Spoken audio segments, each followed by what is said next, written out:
Disclaimer.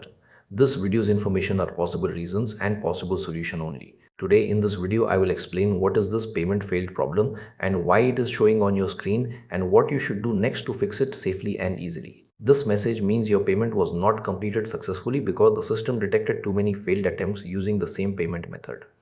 When this happens, the app or payment system temporarily blocks further attempts to protect your account and prevent suspicious or repeated transaction issues. This is a common security feature used by banks and digital payment platforms. It does not always mean your account is blocked permanently. It usually means the system wants you to wait or change the payment option. Why? Showing. There can be many possible reasons why this message appears. One possible reason is insufficient balance in your bank account or wallet. If the system tries multiple times and fails, it may temporarily stop further attempts. Another reason can be incorrect details like wrong PIN number or expired account number. Sometimes network issues or server problems can also cause repeated payment failures. Bank security filters may also stop the transaction if they detect unusual activity or rapid repeated attempts. In some cases, autopay or automatic billing systems try to charge multiple times, and after several failures, Phonepe system may lock the payment method for a short time.